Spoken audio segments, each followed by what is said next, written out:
Could I ask Stephen, it seems to me that whilst in principle there is a distinction between having religious education that is teaching about religions on the one hand and religious indoctrination on the other, in many cases children will assume that a teacher believes what they're actually teaching, even if the teacher thinks they're actually only teaching about it. Sure. Is the microphone on? Yeah. Well, we have good relationships with the RE Council and other RE teaching professions. Rudy at the RE Council, I actually invited to today's conference. I don't think he's here, but yeah, we have a good relationship with them. We're not members of the RE Council because we don't actually share some of the aims of the RE Council. We're not necessarily in favour of a subject called religious education. But I completely agree with you that religious education is an important area. I think it needs reform, and lots of the RE teachers that I meet are very interested in creating a proper academic subject that covers religion and belief in a non-partisan way. And lots of the RE teachers don't like the current arrangements for RE simply because it undermines the subject and actually takes away some of the credibility that it might otherwise have if it were a properly neutral academic study of religion and belief, including non-religious worldviews. But I do think the need for religious literacy is sometimes overstated by those that are keen to keep religious education on the curriculum. I think people of different faiths and beliefs can get on just fine without a deep theological understanding of each other's religion. But I do think we need to take religion seriously at the same time. It's clearly a significant motivator of geopolitical events, and so there's definitely a role for the teaching of religion and belief in schools. I would argue whether that should take place within the form of religious education, I don't think so. I think we need a newly reformed subject, and if we can work with RE professionals to bring that about, we can, and we do, and we will. I was at a RE Council event just a few weeks ago, so we're very much engaged in the dialogue about what is going to happen to RE. But at the moment, it's a very confused subject, and because of all the vested interests involved in RE, it's very difficult to find a way forward. And I know the RE Council find this as well. It's very difficult to find a way forward when there's so many competing and vested interests, all with slightly different views of what RE should be about. So, to answer your question, we have a good relationship with them, but progress is difficult. Thank you. There was a hand over there.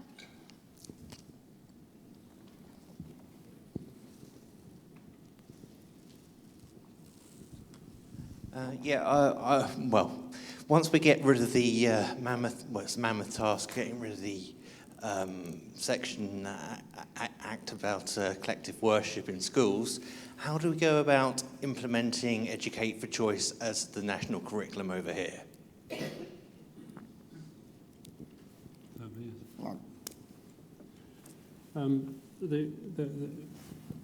I think the really important thing I'm trying to put over is you've got to replace. You have to replace. We've got to find a space, a civic space, which schools and teachers can be very confident in, and that's a space of human rights and equality. And there has to be a curriculum. There has to be lesson plans. There has to be a formal structure in which we can bring children through that environment from an early age. I mean, we would start with the concept of kindness. Now, I've never found a single religious persuasion that has a problem with the concept of kindness. And so it's fundamentally, immediately a unifying value.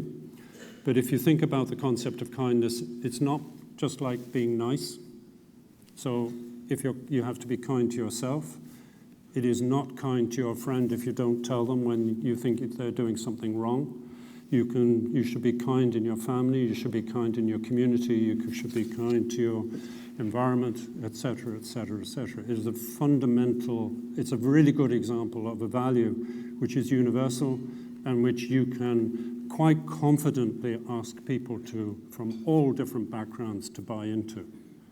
So that's really the point. The point about the act of compulsory worship is that it immediately defines what you do as unequal, because you are asserting that the Christian viewpoint is the official view, and I'm presuming almost everybody from the age profile here, almost everybody here has children or has children. You know that children learn body language before they ever assume the meaning of words. And they pick up these messages instantly that the school is Christianist viewpoint. The latest instructions from the DFE, that we now have to teach British values. Values are not owned by nations. Values are values. And to be perfectly honest, speaking to you as somebody who, although I'm a British citizen and have dual nationality, who's lived most of his life in Ireland, British values mean very different things in different communities. And the moment you start trying to give a value, either a religious label or a nationalistic label or a groupthink label, then you're immediately creating the basis for children from a very early age to have a disposition of alienation. And that's the source. Which, if you're talking about social cohesion, we have to actually address this at the very first interaction of a child with the social structure. The reception class is the very first time where the child is actually really engaging with society and the state or a state. And it's absolutely essential that from that very moment, that is an atmosphere of equality and respect. And we should be confident about asserting that. Right towards the back there, there's a gentleman with his arm up. Thank you. Hi there, my name is Said, and I had a question specifically regarding conservative religious parents who may have their children in a school, primary school, secondary school, who teaches very inclusive LGBT, programs. So for one example, having children learn a story about a transgender boy, or having essentially same-sex wedding role-playing. And essentially, I would like to know, what is the role of the secular society in tackling these parents who may see this and then decide to take the children off these schools and homeschool them instead? Because I can imagine that this will be a very problematic aspect if, for instance, a large group of them would do it automatically at the same time. And yeah, I would like to see what kind of, if this is a part of the secular society's role, how would they approach these parents in this sense? Thank you.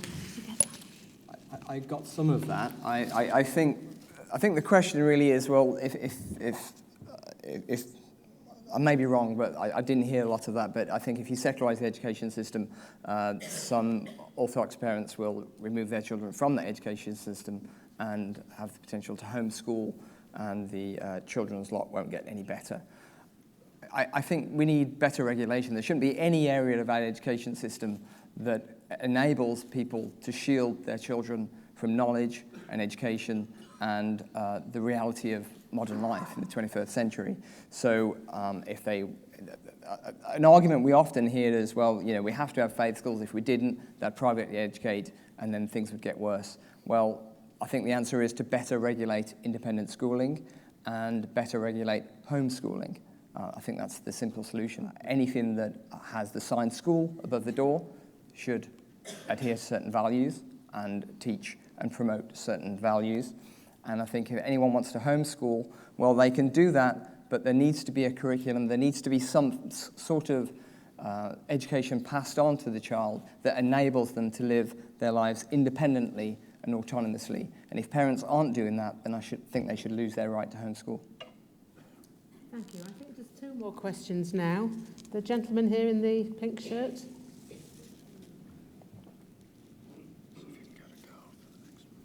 Thanks. I think a lot of people here would agree that faith schools are an intractable problem, and Stephen has pointed out many of the difficulties with them and pointed out that when he has discussions with politicians, some of them say, well, we wouldn't create this, but this is where we are.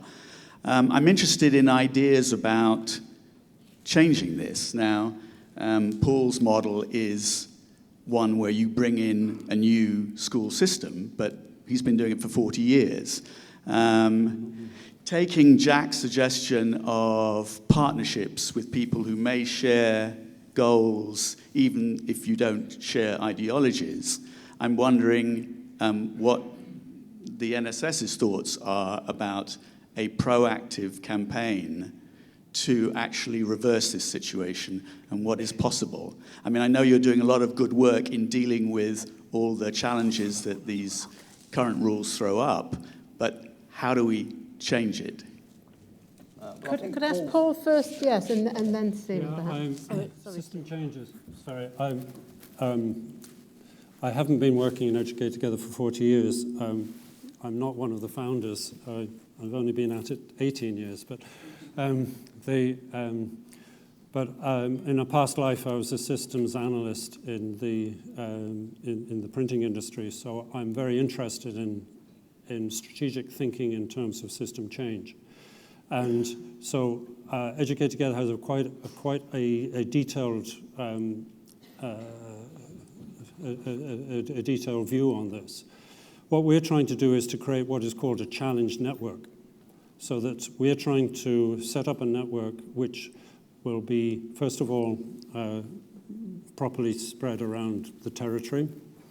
Our aim is to produce an option for every family within 30 minutes travel time in the morning. And we think that when we get to 300 schools, that will create a tipping point which will induce change in the rest of the system. And what is very interesting is in the 40 years of our experience is that we have already effectively transformed the expectation of families for the equal treatment of their children in schools. And in particular, and I'm sort of tying into the last question, in particular, we have defined the standard of the treatment of minority teachers in the education system, and in particular the LGBTQI community, of which Educate Together has become a major source of, if you like, refuge and support. But that was a major part in the quite incredible social transformation which you saw in the marriage equality referendum last year. People may not know, but the last referendum of that type, which was introducing divorce, barely got a majority. And yet the marriage equality referendum was an absolutely decisive, 60 to 30 decision. And that gives you an idea of of how you can start with a proper plan to introduce system change. Thank you. Yeah, I think we're out of time, but I'll just quickly say that I think there's absolutely a lot of scope for working with religious moderates. Certainly where there's agreement, for example, on admissions, I think lots of religious moderates do recognise admissions as being particularly egregious aspect of faith schooling. And so I mentioned earlier the report from Charles Clark and Linda Woodhead. We've been very much part of that dialogue, those discussions. We've met with them, and we're very much part of the debate that can lead to the dialogue that can lead to people's attitudes changing and ultimately to political change. So absolutely, we need to be part of that dialogue and work with religious moderates wherever we can. We'll soon be setting up the Secular Education Forum, which hopefully will be a method to get people from all faith backgrounds together to actually do exactly what you're suggesting and find ways forward together as a united voice. Thank you, Stephen. Just one last question now. So a woman over there. Yeah, that one. Thank you very much. My question is to Stephen, I think. I wanted to know how much your campaign, the National Secular Society's campaign on secular education, involve or includes investigating or looking at what's happening in the private schools, especially religiously private schools, and I'm very much interested in the Islamic schools that are funded by places like Saudi Arabia, which there are many of them in this country. Also, another one is the supplementary schools that are happening usually on the weekend, and they are usually hidden and nobody really knows what's happening with children of this society within those schools. So I just wanted to know if your campaign would include those now or in the future, because I think it's worth looking at them a lot. It was a couple of years ago, I think there was a book discovered that was taught in one of those private schools, and they were teaching how to and where to cut hands and feet of someone who steals. So I think these are very, very important issues to look at as well. And I wondered if you are looking at them or not. Absolutely, we are. Absolutely, we are. And I think this is as far back as 2008 that the Jewish Chronicle first raised the alarm about 1,000 boys in Hackney missing from the education system. We know they've been born, but they don't appear to be in education, so where are they being educated? And the Jewish Chronicle led the way on this, and since 2008 we've also been raising awareness of this with the government. We don't have the resources to go in there and explore what's going on in Islamic schools. We don't have the means, we don't have the resources, so often you do rely on bits of information coming out. The example I mentioned earlier about the exam questions being censored on exam papers, that came from just a comment I picked up on some web forum somewhere. And I just thought, that's interesting. So we looked into it, and we did freedom of information requests to try and find out if we could get hold of the exam papers, or at least get Ofqual to look at these exam papers to see if there was any truth in it. And so where we do get information, of course, we'll act upon it, but it is very hard to police independent schools. We do rely on the schools regulator to do that. I think they've started to do a better job now. Sometimes a little bit cack-handedly, maybe. I think they're doing it in a security context, which possibly isn't the right approach. But I think the schools regulator has now started to take this issue seriously. We've started to see some schools being closed down, and I think that's a good sign. So I think the government are alert to this now, and that's thanks to organisations such as ourselves raising these issues. But if we hadn't, I think it would just carry on. So we just need to make sure that that doesn't happen. I'd like to just add to that, as somebody who recently retired from a senior position in Ofsted, I've definitely observed an impact that has come particularly from the NSS, but from elsewhere, that has changed the way these matters are looked at by Ofsted and reported on. So I feel quite encouraged by that. So I'm sorry that we haven't got longer for all the questions that people had, but thank you, Paul and Stephen, and all of you for your very interesting questions.